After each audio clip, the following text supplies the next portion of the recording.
hosted by Mike, the Big Cheese.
All right, welcome back to the Heavy Metal Mayhem Radio Show. It is Sunday, August 16th, 2026.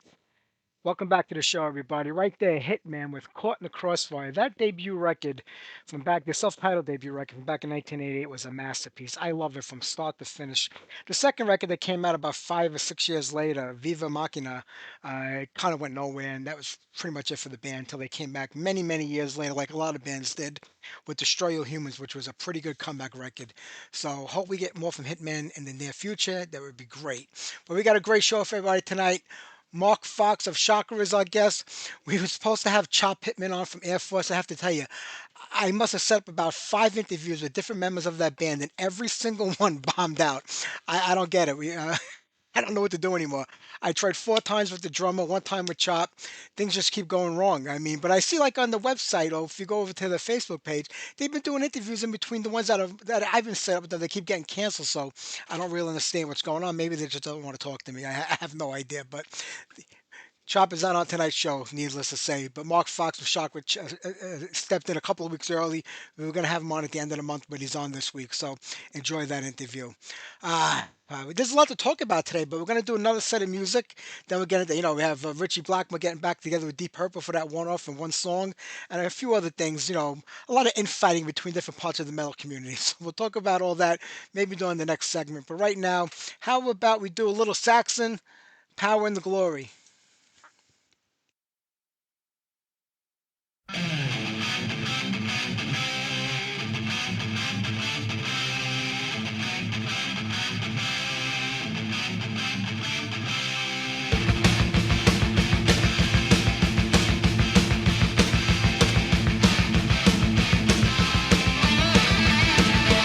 I'm a soldier of fortune. I'm trained and I'm ready to kill.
Black Sheep, Stop Spinning Your Wheels. That's off of Trouble in the Streets.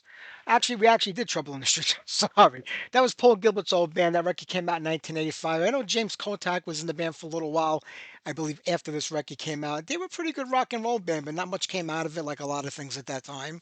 But that's life, right? Before that, out of France, ADX with, I'm not even going to try to pronounce the name of the song because my French is even worse than my English, and my English is bad enough. And before that, Saxon, Power and the Glory. I remember seeing that video for the first time. The album came out in 1983, so the video kind of followed it. And to this day, I have no idea what the hell that video is all about.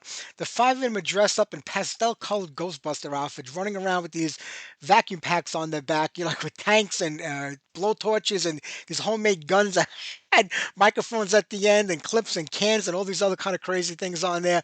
And they were running around a castle trying to rescue somebody. Two kids take them to the stage and they performed the rest of the song live.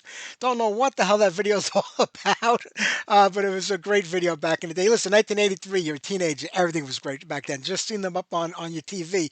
I was lucky enough here in New York that we had U68 at that time. We only had like 8 channels of TV back then. People don't realize it wasn't like it is today with all these streaming services and cable TV. You had channel 2, 4, and 7 as your main channels. And we had our local channels of 5, 9, and 11, and then PBS. And if you're lucky enough to get a UHF channel, if you had enough aluminum foil in your house to put on your TV antenna, you get UHF, and they had U68 on there, which was great. They showed you a lot of metal videos. Then after a while, it kind of disappeared. It became QVC or Home Shopping Network or one of those things at the time. But it was great in the day while it lasted. But Saxon, Power and the Glory. New Saxon record coming out next year. I mean, Gods of Thunder. I mean, Biff Byford has been taken out by, I can't think of how many things over the last couple of years. He's had multiple serious surgeries, fought cancer recently, and he's still in the studio writing music and recording music. And I was kind of on the fence about how the band would be with Brian Tatler in there because he's so identified with, Diamond Head and everything, and such a distinctive guitar sound. But man, when he joined the band, it just elevated them to a whole nother level. That last record was incredible, and he's contributing a lot of songs now, which I gotta give him credit for because you have your own band, Diamond Head, which is a new wave of British heavy metal legendary band that he writes for and writes with, and he's still writing songs for Saxon on top of that. You know what I mean? So not to say I could use these songs for Diamond Head instead of Saxon. He's all in. When he joins the band, he goes all in, and I'm happy for them right now. And hopefully they'll get back here to the USA to do another tour next year. We're all getting older, and like I said, Biff is getting sick, and he's up there in age. So go and see them if you can and when you can. And talking about being up there in age, this week out in Jones Beach in Long Island, New York, Richie Blackmore joined the rest of the guys in Deep Purple up there for Smoke on the Water. It was great to see, him up there playing with the band again, that they kind of were able to let a lot of the bygones of the past be bygones. And it was really cool. But you could see Richie is getting old. He's aging. He's been through a lot over the last couple of years, heart surgeries and all these other issues. And you could see it was kind of tough for him to be up there. And it was tough to watch, but he did sound great. I mean, he's Richie Blackmore. It would be nice if, Deep Purple would kind of wrap things up because they're all getting up there too. Ian Gillan has eyesight problems, I think, or, hearing problems, and the other guys are getting up there with their issues also. Wouldn't it be great to see them end it with one show with that lineup again with Richie Blackmore and the band doing a whole concert? I don't know if they would all be up to it, if it would ever happen, or if Richie could actually make it through a whole show, but it would be amazing. And I'm not even the biggest Deep Purple fan. I have to be honest with you. I like some of this stuff, but I got into metal after Deep Purple started. In the mid '70s with Kiss, and that's what took me on my journey. But they're a legendary band. Say what you want about them, and it was great seeing Richie Blackmore again performing live. Absolutely fantastic. All right, let's do one more set of music. Then I want to talk about the fight between Kelly Osbourne and Dee Snider. Dee's always got to find somebody to fight with, and Kelly Osbourne to me is a nobody. But she gets involved in a lot of stuff because she's Kelly Osbourne, I guess. And then we're going to talk about the fight between Dark Angel and the record label after that. But let's do one more set of music. It was 4 years ago this week, and actually yesterday, the 15th, that we lost Steve Grimmett of Grim Reaper. I was lucky enough to interview Steve many times over the years on my show and meet up with him a few times while he played in New York or in Brooklyn. Super great guy who loved what he was doing and loved the music and loved just being a singer in a heavy metal band. It's been 4 years since we lost him. He's had his health issues with the diabetes and losing his leg and other stuff, and it's a shame. We lost a great voice and a good man there, but let's take back at Grim Reaper and Fear No Evil.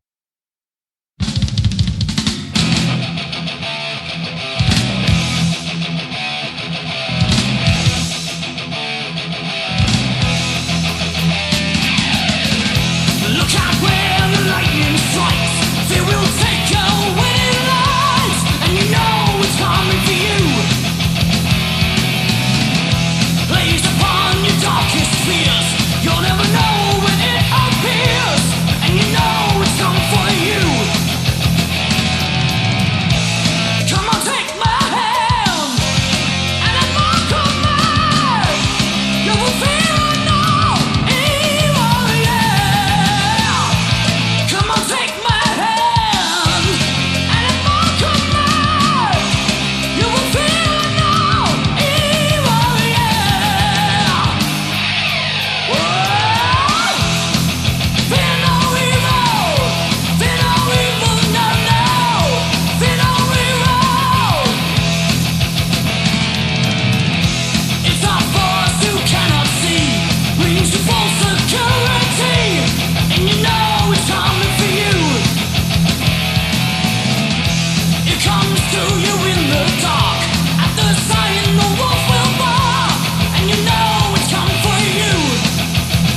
All right, as you can tell, that was Child's Play with Feel It. I don't know what happened to the MP3. Kind of sounded a little mushed up on my end. I'm sure it came out the same way on yours. I apologize. Right before that, Torch Beyond the Threshold of Pain. We've had Ian Gregg on the show a few times. Such a great guy to talk to. You know, Dan Dark is no longer with the band. He's been in and out of the band multiple times over the last few decades. I think this is probably the final one for him. I mean, he was the voice of that band, but the new singer they have really isn't bad.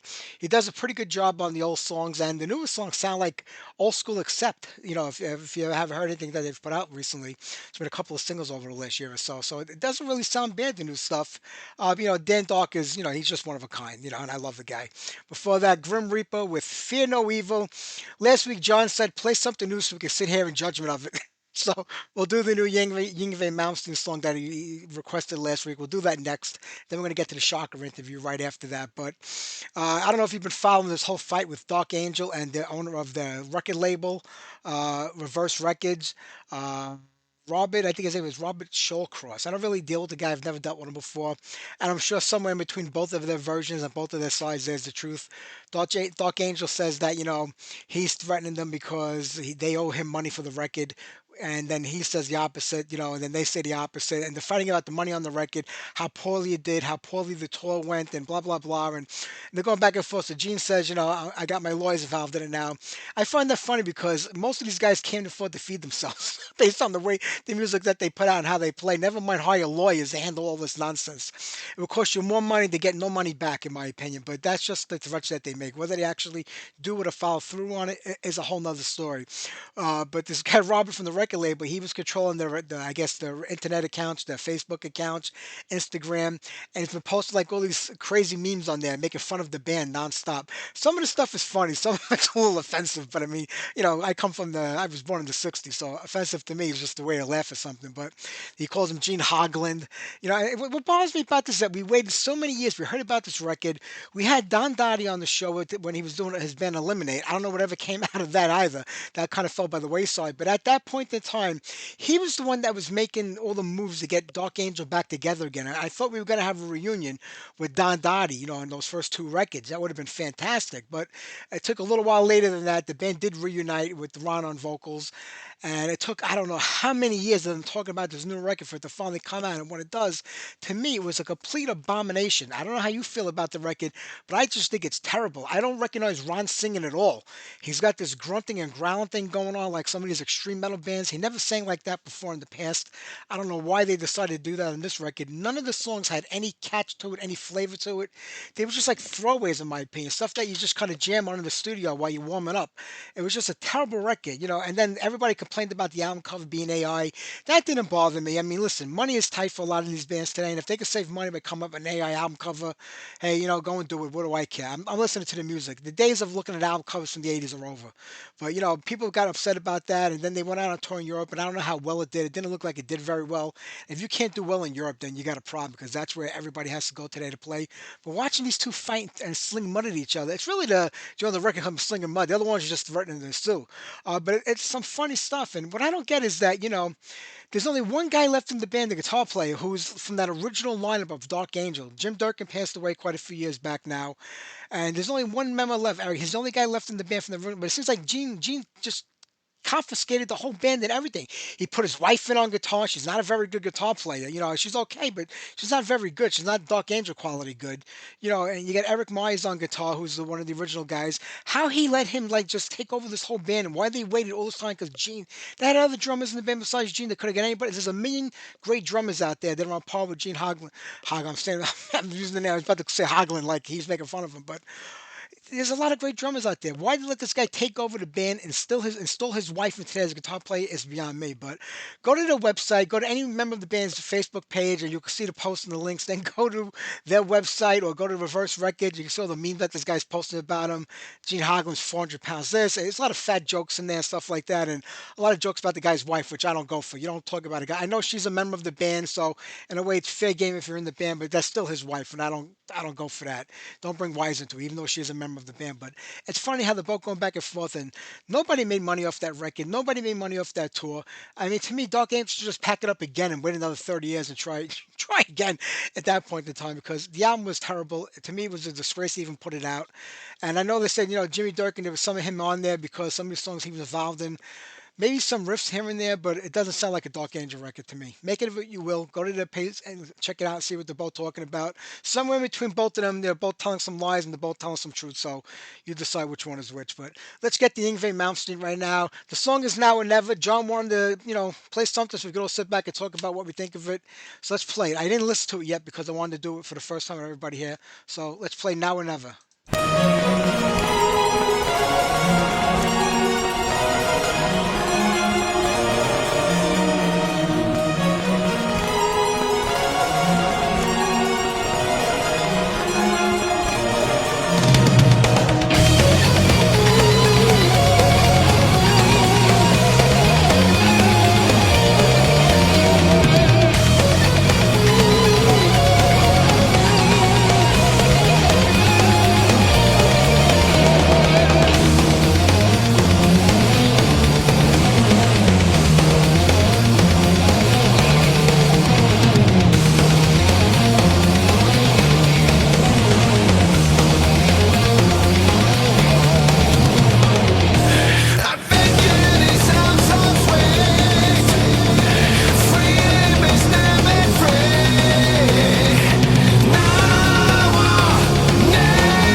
All right, that's brand new Yngwie Malmsteen, Now or Never. I mean, listen, that's Yngwie's distinctive sound. It sounds like everything else he's done in the past, so no stray too far away from what he created. I know a lot of people will say like, raps he and other bands like that, but he did kind of create that sound and that vibe. So you got to give him credit for that. I just wish he would bring a good singer into the band. He's taken over the vocals for the last few records because he just doesn't get along with any lead singers. Too much of a battle between the lead singer and the lead guitar player, so to speak. So he does the vocals. You can hear that there are a lot of effects added to his voice, and when you're in the studio, you have all the time in the world to make it sound great. But live, he's not a horrible singer. Don't get me wrong, but we'd be better with a real good singer. You know what I mean? So maybe down in the future, his keyboard player, I can't remember the name of his other band. We had him on the show a couple of years back. He handles all the old vocals. So when there's really good singing going on, the stuff that Joe Turner or Mark Bowles did, he handles all of that stuff from the first couple of records, and Yngwie handles all the newest stuff. So that's how they're doing it live. All right, let's get to Chakra. Let's play something off the last record, Mad World. We'll play Fireline, and then we'll talk to Mark Fox right after that.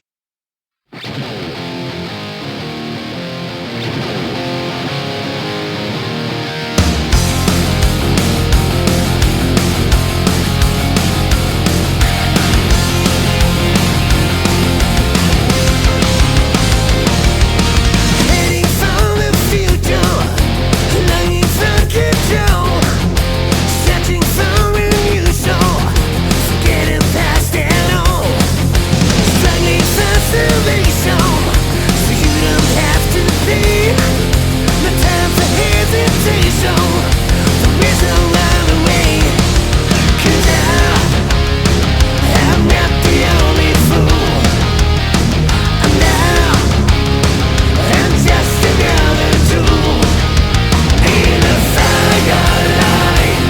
I'm gonna hit the ground in a firelight. It's a duty doubt. I deep in the horizon, the last chance to rebound. Maybe a Elysium, maybe a deadly curse. This ain't a brand new story. I see all the merry game. Behind honor and glory, love's too hard to see. 'Cause I'm not the only fool.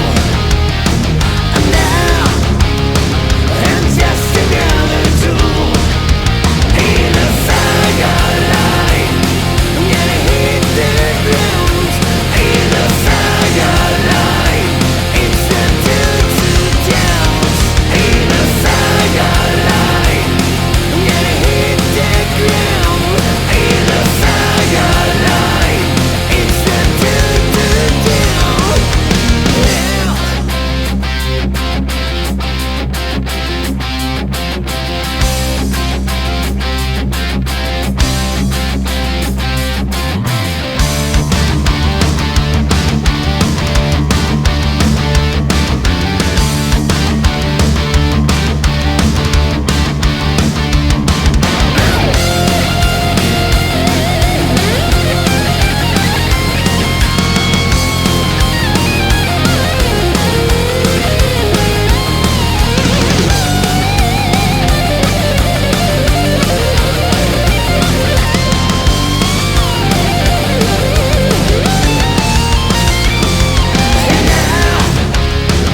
I'm not the only fool.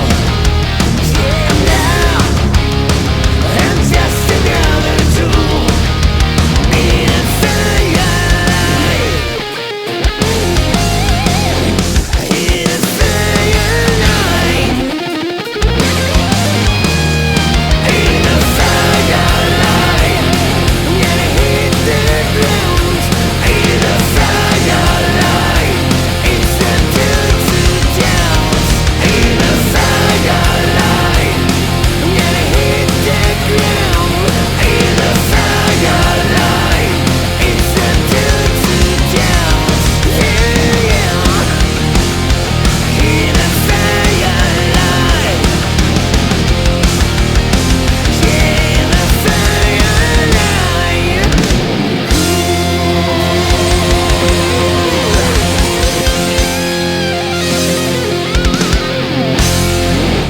Hi, Mike. I hear you. Yes, loud Good and mo- clear. how are you You today? hear me? I hear you perfectly. I'm good, thank you, thank Uh, you. And great. you?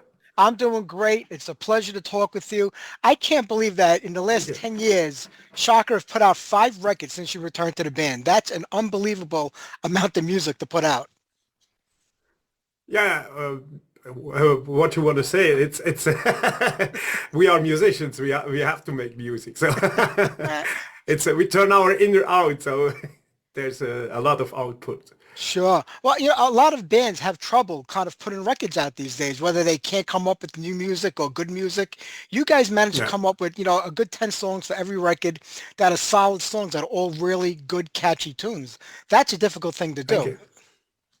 Yeah, of course. It's always you always think it's the best album you've ever made, and then you gotta you gotta do a next one. But that's the challenge that we love, and I think we don't have to prove ourselves, so we just make songs that we like, and we have a lot of songs. Our rhythm guitar player Thomas, he's our main songwriter. He has a lot of ideas, and we can pick what we want and what we like. So it's a fortune. Yeah. True. When you say every album you put out, you always feel is your best record because it's your newest stuff. It's the stuff you've been working on and putting a Yeah. lot of effort into. Did you ever look back on them years later and say, well, I'm not so crazy about that record now, but you were in a certain time and place when you wrote it, but years later, do you look back and still feel the same way about those past records? No, not at all. But if you try to get in the same mood like you was then when you made the album, then you can understand what you wanted to how do you say that to put in there. So which emotions and there is everything. But of course, if you look back, there are always things that you could have done better. That's for sure. But I don't think people will say okay there you could have been better or something like that, because this is like a you capture one moment in time, and that's it's like a timestamp, and then you Yeah. go on and you try to do it better. So True.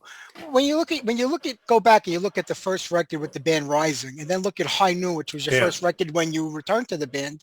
I yeah. mean, do you feel like it was a continuation of like where you left off from where you started, or because I felt like the band just was picking up where they left off and kept going. There was another singer in between that time when you were out of the band, but he didn't have the same effect with the band that you did. I mean, you've become the voice and the face of the band, whether fans like that or not. That's what you are. You are the voice of the band. Thank you. Yeah, I think they did quite good with another singer. That's not the problem. It still sounds like Chakra. That's but for people, it's and if they are used to see one face and to hear one voice, it's really it's not easy to change that in someone's mind. They can do it with a guitar player or a bass player or a drummer, but with a voice it's something different because it's really yeah, it's unique. Yeah, but Sure. I don't think it was worse or something. It was quite great. I listened to this record, to these two albums very much in this time, and I really liked it. And the best thing was I'm one of a few singers that could see his own band live Yeah. in the front of house, because I was on the last concert of John. I was there, and I listened to my band. You can do that. Otherwise I'm a lucky guy. So I knew, yeah, this is really great. Very true. Like I was saying, when High Noon came out, it felt like it was just like where you left off with the band when you parted ways. But getting into the studio with the band for the first time, at least with Thomas, did you feel like you had to like watch what you did and say because maybe there was some still bad feelings from when the breakup happened, or did you completely move past that by the time it came to songwriting and recording, and now you were more in a comfortable spot where you could feel like you could make decisions and you didn't want to like rock the boat like they say? Yeah, yeah. In the first moment, it was a little bit like that. Yeah, be careful to what you say, what you do, and stuff like that. But mainly we discussed everything, and it was not a lot to discuss because we wanted to make music, and as Thomas and me came together and made the first track, it was Hello. We knew we don't have to discuss. The music makes the talking, and it was really great. And now it's like we understand each other without talking, because we have the same goal. We want to make good music. Yeah, sometimes there are some discussions, but not bad discussions. The real ones that bring you further, and yeah, you know. Yeah. Well, one thing I've always loved about your music, and especially the lyrics, is that 10 people can listen to one of your songs and everybody will have a different take on what the song means or what it's about. It's very atmospheric. It has a lot of meaning to these songs. So are you happy that people can interpret them in all different ways and not maybe the way you wrote it? Yeah, that's kind of a goal for me when I write lyrics, because I don't want to tell a story that's complete like that, and like a movie that you watch. I want to, when I write lyrics, I listen to the song and the atmosphere that the song brings with it. And then I got some pictures in my mind. It's like you're reading a book. You got some pictures in your mind. Everybody has other pictures, and I want to bring this atmosphere to other people, but not the real picture that I have. They should have the own imagination, and I like that too when I listen to music. Yeah, I have the same. I can put myself into it and give it a meaning in my life. It's yeah. I don't want to be too concrete. Of course, it's for me that there is always the concrete meaning, but it should not be for the people that listen to it. True. Is it difficult writing the songs in English? Because a lot of bands that come from Europe, they have their own language. Obviously, we'll have our own language, but the way you interpret it from the way you write it in your own language, the English, sometimes doesn't make any sense. If you look at a band like Accept from Germany, the lyrics made no sense early on because they just didn't translate the right way. So do you find it difficult with the translation from your native language to English, or is it just more natural now? Yeah, it's much more easier to write than to talk, because you have enough time to write it down, and oh no, it's not good, and change stuff. But I think it's something different than writing in the native language, because in the native language you make it very fluent, but maybe you don't have the same intensity you don't spend hours with it, and in English I have always like, how could I say it better, and you are more in the thing than if it's fluent like that. Of course, I got people that look over it and say, "Oh, you can say that other stuff," because sometimes when you translate stuff, it's really like these words are correct, but it means in this combination it means something very different, and you don't want that because your slang, But we have that too in German, so that's I always take care that the lyrics are good. I don't know if they are perfect in English, but I think they sound good, and that's important for me. They have to sound good, and give and transport the right message. And if there are some little failures, okay. It all works out fine in the end, so I wouldn't worry about any of that. But you think about Switzerland, especially towards the late '90s, early 2000s, when Shakra kind of got started. You joined the band after the third album was released, and they really didn't build up like that big fan base yet. It really happened after you came into the band. But how was the metal scene or the rock scene in Switzerland in the '90s? Because here in the U.S., it was hard times for a lot of bands. They just weren't getting the attention they used to get in the '80s, and it was difficult for them. Was it hard in Switzerland too in the '90s to start a new band and get it rolling? Yeah, we are always a little bit later than you in the US. So if something happens in the US, then 10 years later it happens here. So with almost everything, No, but yeah, of course it was harder than for many bands like Crocus. There was Gotthard. There were many other bands. They tried to make new stuff, and yeah, it was not that easy. But we have in Switzerland we have a good crowd of people that like that music, and nowadays too. So that's the reason why we still sell a lot of CDs. Not we have a lot of CDs we sell here in Switzerland, and that's important to, and also vinyl, because they like it like that, and they don't want to download or stream it. Yeah, of course we do have a lot of crowd that stream the stuff, but we are very happy that yeah, that we have the physical part also. Yeah. Well, you know, the band did start and come about in age really kind of before the internet and social media. If the band Yeah. formed today, it's very easy to get your music out. It was still a little bit of a challenge back in the early 2000s to get, you know, your music out to people, because we didn't have Facebook or, you know, a lot of Instagram and other sites like that. So what was the challenges for the band early on trying to get the name of the band out there? I know you came in, you know, with the Rising record, and the band had established themselves a little bit before you, but not enough on a mass scale until after you joined. But how hard was it back then trying to get the name of the band out there to people without like the internet to help you spread it? Yeah, it was very hard because you have to do hundreds of interviews. Nowadays, you make some interviews and they spread all over the world, and that's okay. But then you had in these days you had to make for each magazine an interview, for each radio, for each TV show, and that's a lot of work. Yeah, we did it, and it's fun. I like it, but it's hard work. Yeah, but nowadays it's hard work too, because there are so many musicians who are on these social media platforms, and Sure. for the people it's too much. It's too much. But what do you want? It's It is. it, Well, you know, one of my favorite female singers, Serena, sings on this record with you. You guys do a yeah, duet. It was actually a cover song that you guys did on this record. How'd you go yeah. about picking out that tune?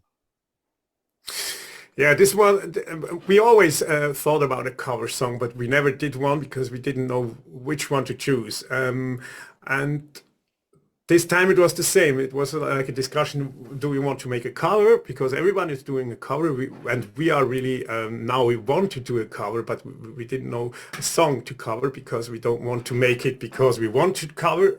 We want to make a song that means something to us or to some of us. And for me, it was this song.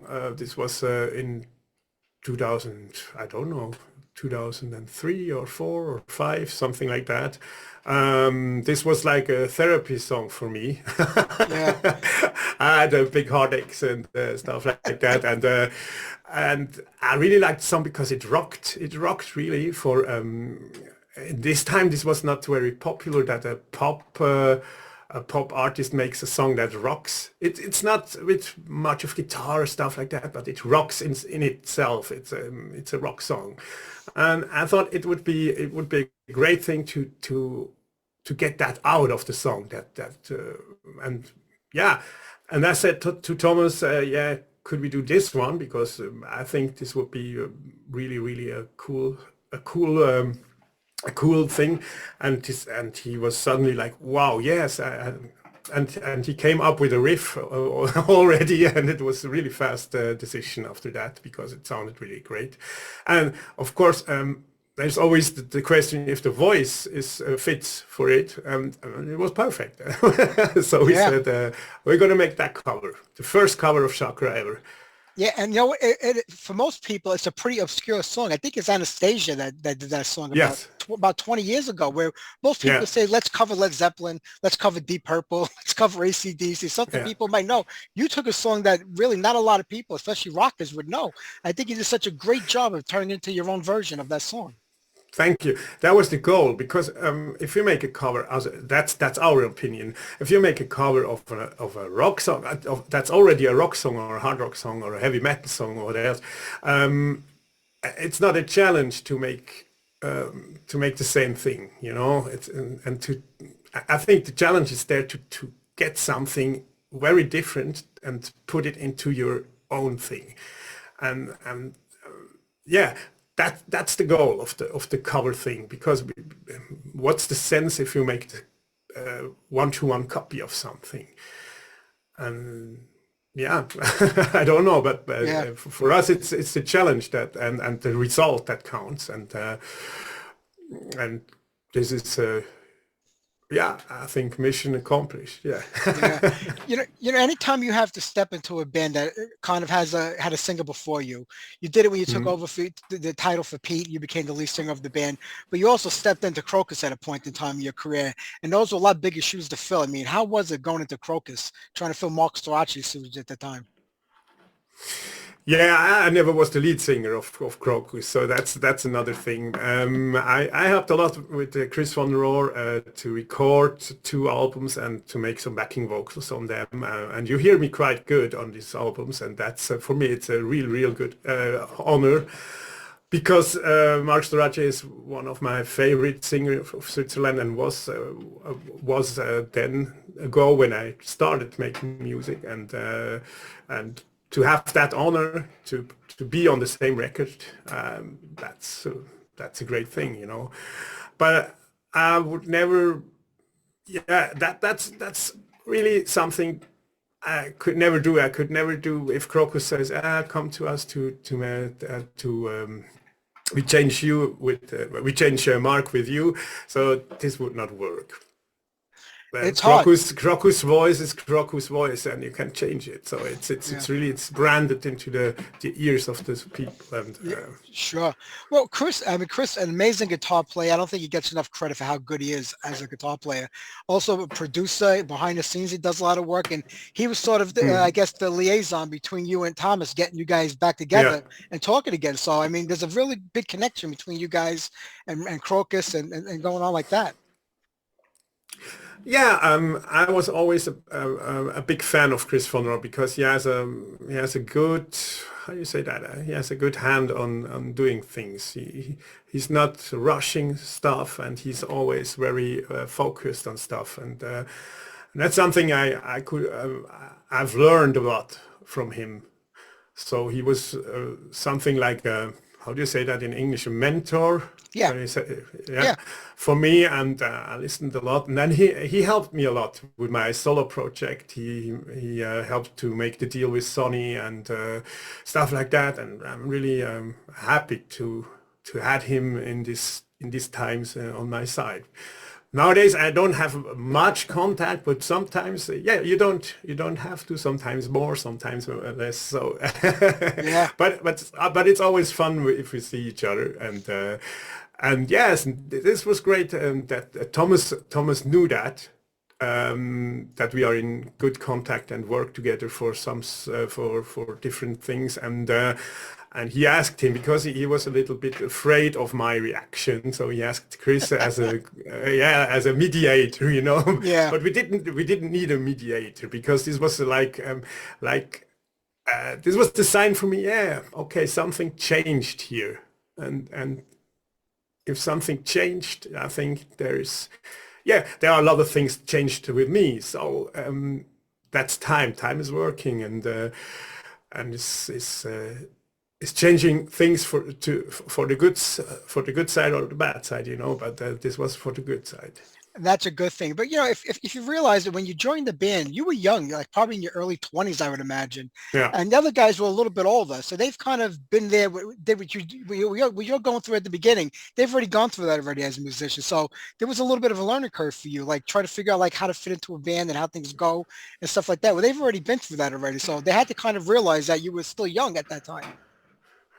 Yeah, I think that was one of the big problems, because I was very young. I made 2 steps, and I didn't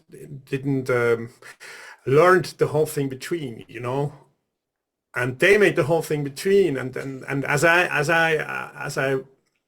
left the band, this was a challenge for me to make the steps I've skipped, to make the steps again for me myself, and now we are on the same level, you know. This is my thinking is very different than Yeah. than it was then. Yeah. Well, you know, the solo records you put out on the Fox, will say, they were great records. Do you plan on doing Thank you. more, or is Chakra enough to keep you busy right now? Or do you still have solo stuff that you want to get out? I've always stuff, but but I don't have the time. No, you know that this is something I can do sometime, any time. You know, I can do it if I think, yeah, now is the time. But I didn't think it's the time right now. I have a lot of songs prepared, but they're not recorded in studio, and I think this can wait. These songs are not to release immediately, or they are bad after that. You know, they can wait, and maybe they can wait for good because there is something growing in the songs if you let them a little bit. Yeah, I Yeah. get that. You know, when a guitar player or a bass player or a drummer wants to do a solo record out of the normal band, it seems to be a lot easier for them because they bring in different singers that have a different sound. But you being the singer of Chakra, your voice is so defined to that band. When you do a solo record, people are always going to compare your solo records to the Hmm. Chakra record because it's your voice, and it's hard to change your voice. But you made those Yeah, two of course. records, you made those two records sound completely different. And I can imagine what you have coming up in the future when you are ready to put out new music on your own again. Yeah, of course. That's always the goal. But I don't want to disturb the thing with Chakra. And I have a lot to do. I'm a lot involved in Chakra. It's not only the singing. It's the social media. It's almost everything I'm involved in. I spend a lot of time in there. So, and I want to do one thing after another, because if you mix everything together, don't think that's a good way to do things. I think everything has to have its own appreciation, you know. Yeah. Well, this is the band's first record with Frontier. Frontier's been around a long time. They Hmm. really backed the bands. Were you happy with going with Frontier? Was that a good move for the band? I think so. Yeah. Till now, I can't complain. So it's really they are doing good stuff and a lot of stuff. I always see some Google alerts coming up, and yeah, it's rolling. So I think it's a good thing, and everything else we will see after the record is out. But I think they are a good choice. Yeah, Yeah. of course. I mean, in this day and age, what does a band expect from a label? What do you want a label to do for a band? Because I hear all these bands I interview saying, well, they wanted us to do our record on our own, complete it, finish it, and then send it to them, and they just kind of distribute it. So are you looking at more than a distribution deal with Frontier, or are you looking for them to back you guys up with tours and support? Because they are a pretty big label that have a lot of bands under their banner. Mhm.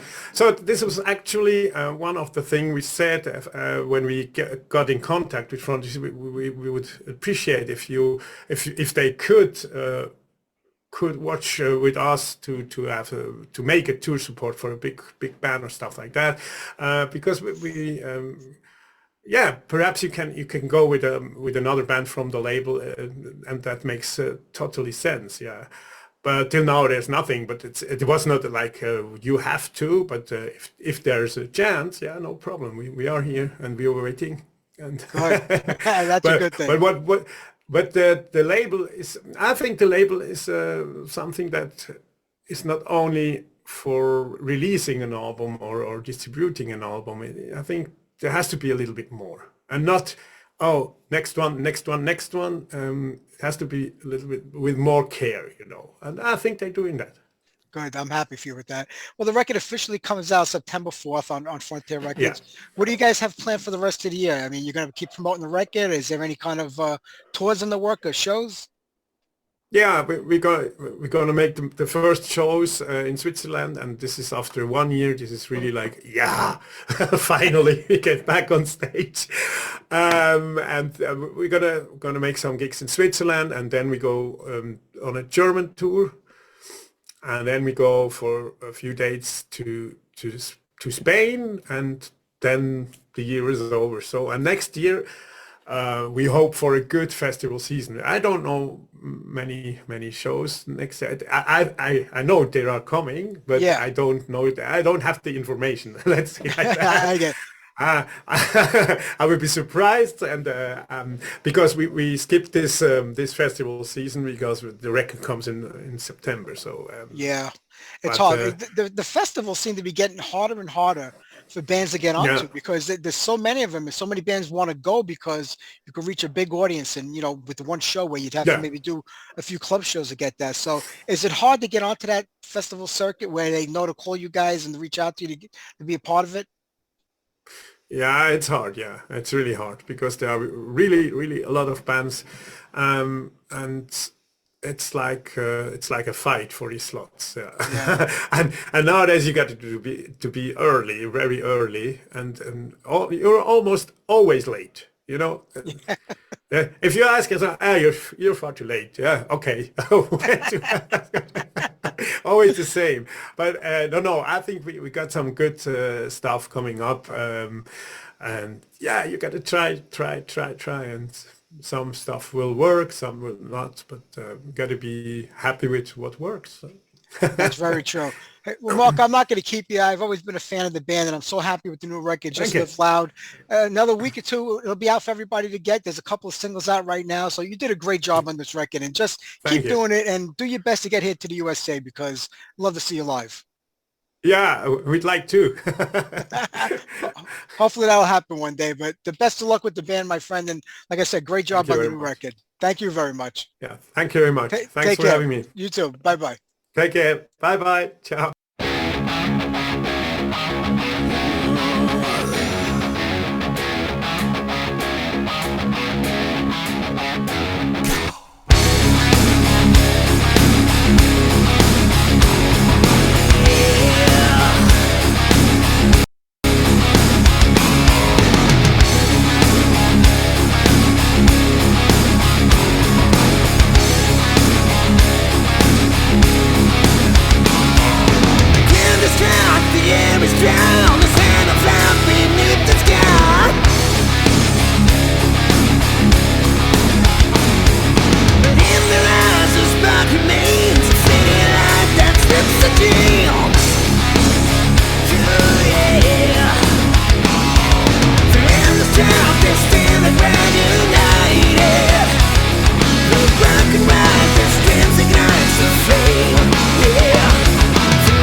right, brand new Chakra Wasteland Warriors. I want to thank Mark for stepping up and filling in for tonight. I give up with the Air Force, guys. I'm not even going to attempt to set up another interview with any member of that band. I just throw in the towel. But hey, listen, we're off the air next Sunday night. I will be away on a vacation with my family and my extended family. So, you have to find something to do next Sunday night for a couple hours. But when we come back the week after that, we're going to wrap up the month of August with Joe Stump of Alcatraz, and Joe from Tower of Babel, and oh my gosh, so many other bands: Exorcism, Raven Lord, Shooting Hemlock, The Reign of Terror, more bands than I can name. Joe has been a part of everything. So we'll be talking to him when we get back on the, what is it, the 30th, I believe. So be careful, be with us, and be safe out there. Hey, it's the month of September. We celebrate our 18-year anniversary show. Trying to line up a bunch of old school metal guests for the entire month so you can celebrate our 18th year and what the show is meant to be, classic 80s underground metal. I know we got Sammy D from Ruthless coming on. We got Lee Payne from Clovenhoof. I believe we got Chuck Billy and a few other guests that are being lined up right now. I'll let everybody know when I get back from vacation, who's where and who's what, and when they're going to be on. All right, how about we do Christian's request this week? He wanted to hear First Strike, Black Prince. Here you go, Chris.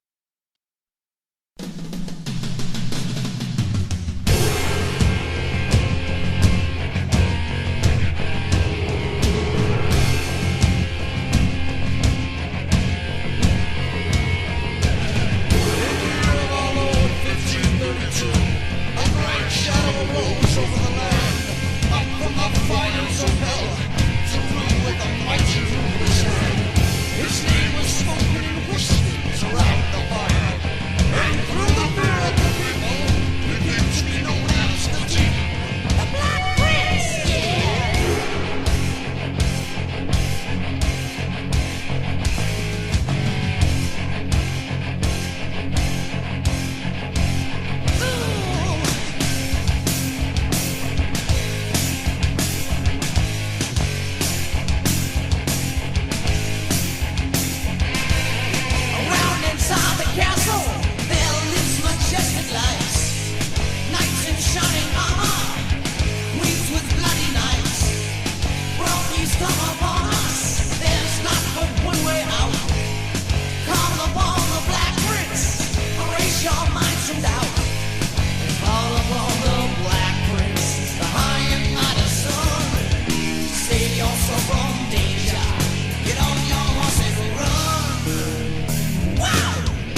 All of infinity to a throne.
Boy, Celtic Frost, Jewel Throne.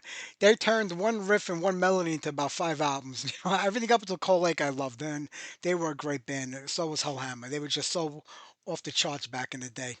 Absolutely love what they were doing. It would be great to see a semi Celtic Frost reunion. I know we can't get the full three guys back together again, but two out of three wouldn't be bad, and a little tour with that would be pretty cool, I have to say. All right, well, I don't know if you've been reading, Kelly Osbourne and Dean Snyder have been going at it this week. Mostly Kelly Osbourne. Dean Snyder talks a lot of shit. We all know that. That's just who Dean Snyder is. But I don't think he said anything wrong or out of place. He was doing an interview with some podcast, and they asked him about writing music and singers writing music, whatever. And he mentioned that Ozzy didn't write any of his music, and there's no lying about that. There's no not telling the truth about that. Ex Lee Kerslake and Bob Daisley, Randy Rhoads, ask them all. They'll all tell you the same thing. And going back to the Black Sabbath days, Ozzy didn't write music. He's not a musician. He's a singer. And listen, I love Ozzy. He's the greatest. Without him, I don't. Where would any of us be today without him and Black Sabbath? So I'm not saying anything bad or negative about Ozzy, but he didn't write his own music. Nothing wrong with that. A lot of singers and bands don't write their own music. They just show up and sing the songs. Some of them write the lyrics, even that some of them don't do. It's just the way it goes in music. Ozzy was a frontman. He was a singer of the band. But Geezer Butler wrote the lyrics. Tony Iommi wrote most of the music. That's the way Black Sabbath went. Now even in a solo band, in the early days, Randy Rhoads and Bob Daisley wrote the majority of the music. When Randy passed away, Jakey Lee and Bob Daisley. And Bob Daisley kept doing the album, even though Sharon screwed Bob Daisley over and over again. He still kept coming back, I think, until No Tears. And that was like the last of Bob Daisley. I think you could have taken him after that. But Ozzy did not write any of his own music. He didn't hum a melody. He didn't write a lyric. Everybody did that for him. He got up on stage and he was the premier frontman. He sang and did everything. So Dee Snider wasn't talking out of line or saying anything wrong. I get it. They're very protective of Ozzy, and his legacy. And there's nothing that anybody can say that's going to make anybody look at Ozzy any different, whether it's Dee Snider or God himself. Nobody's going to look at Ozzy any differently. He was a madman on the stage and people loved him. And he went out that way. But he just wasn't a songwriter. He did not write any music. He got credit for it. And if you look at all those old records from back in the 40s and 50s, 50s and 60s, they could be attributed to Frank Sinatra or one of the doo-wop bands of the 60s or one of the rock and roll bands of the 50s. You'll see a bunch of other names on the songwriting credit list that weren't nothing to do with writing that song. They just got their names on there, because they were kind of in control of the record label. That's how money was made back then. They made it off of having songwriting credit. So Sharon makes sure Ozzy got songwriting credit every record. That doesn't mean he wrote any of the music or the lyrics. He just got credit for it. And a lot of other guys got screwed out of their credits, even though they did write it. I mean, it's just the way it is. That's just the music business. So she got all offensive and started going off on D about the last time you had a hit was 40 years ago. But that was also the last time Dee Snider, Twisted Sister, put out a record. Don't get me wrong. Twisted Sister were never, ever at the level of Ozzy Osbourne, and they never will be. And Dee even says that. But it's just, Dee wrote all the music for Twisted Sister after he was in the band for a while because he knew that's where the money lied. And in the future, he was going to keep making money off of those songwriting credits. That's why he wrote almost all the music. Does he play an instrument? No. He hummed the melody, the band wrote the song, and he got the credit for it. That's just the way it is. So he didn't say anything out of place. And I love it because this has come from Kelly Osbourne, a girl whose whole claim to fame is that she's Ozzy Osbourne's daughter. She's done nothing of any interest to anybody, nothing that's relevant to anybody. She did a fashion show with Joan Rivers on the E! Network. I mean, that was it. And she only got those jobs because she's Ozzy and Sharon's daughter. No other reason. Same with her. Same with their son. I give Amy credit. She at least tried to go off on her own and do it. She didn't want to be a part of the TV show. She tried to put out music that had nothing to do with Ozzy and stuff like that. She didn't try to capitalize on the fame or the name. And obviously, it didn't work for her because she's the least known out of the bunch. But I'm just saying, this is a girl who's done nothing at all in her whole life that she actually did on her own or earned on her own. Everything she got through Ozzy, her fame and her money. So you know what, Kelly, let it rest. And he knows exactly what he's saying, and he's right about what he's saying. And it doesn't change how anybody's ever going to look at Ozzy. He's a legend, and that's the way he always will be. All right, enough of that now. How about some Baby Taku?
All right, that song kind of bled into another one, so we have to stop it right there. All right, we're going to wrap up tonight's show. I want to thank Mark Fox of Shakra for being on tonight's show. Don't forget, we're off next week. We'll be back on the 30th with Joe Stump of Alcatraz.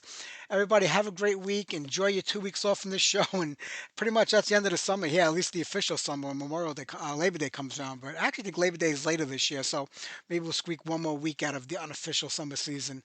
But let's wrap it up here tonight with one more song. This is Tortured Dog with the Witch Hunter. Take care, everybody. I'll see you in 2 weeks.